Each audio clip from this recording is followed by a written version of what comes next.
Okay, wakulima wenzangu wa mavuno mara tatu, natumaini mwazima wa afya njema.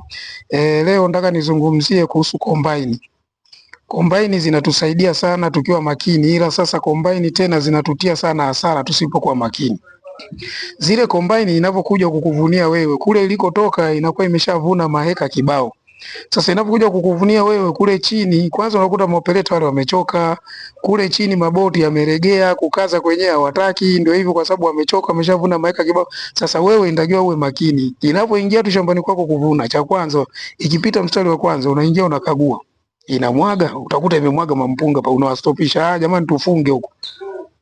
Kiingia ufunguni, mkiangalia mtaona maboti mengine yameregea, mengine yamedondoka. Basi aliyodondoka yale mtaweka, mengine mtafunga, aliyoregea yale mtakasa, iendelee kukuvunia. Lengo iko hivyo. Unapovuna utakuta kuna watu wamekaa nje wanasubiria imalize kuvuna waingie kuhalala. Sasa wale wanaoingia kuhalala wale, yani kuhalala maana wanaingia kukusanya mampunga iliyomwaga ile kombaini. Ukimaliza wanaingia kuhalala. Kesho tena ukienda unawakuta. Kesho kuta unakuta wiki nzima utaona wako shambani mwako hawatoki, wanahalala. Sasa wale sio wajinga wale. Na kila siku wanatoka na mpunga, sio kwamba wanakuja wanahalala hivi, wanatoka na mpunga. Haya, wamehalala magunia kibao. Ikija mvua ikinyesha tena, unakuta mle ndani maotea yameota kibao, yani mampunga kibao. Sasa unadhani yale mampunga yote yanatoka wapi? Yale mampunga maana yake ni kombaini ile iliyomwaga ule mpunga wako. Ndio maana unakuta mtu anapiga hesabu ya kuvuna gunia 30. Akija akivuna, akipiga hesabu anaona amevuna gunia 25.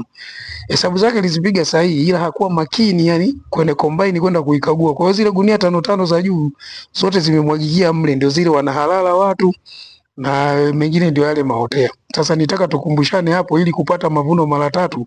Hii sehemu ya mwisho, stage ya mwisho, inatakiwa tuwe makini sana. Watu tuko makini kwenye kupanda, kupiga mbolea nini, ila stage ya mwisho hatuko makini, na ndio stage muhimu sana.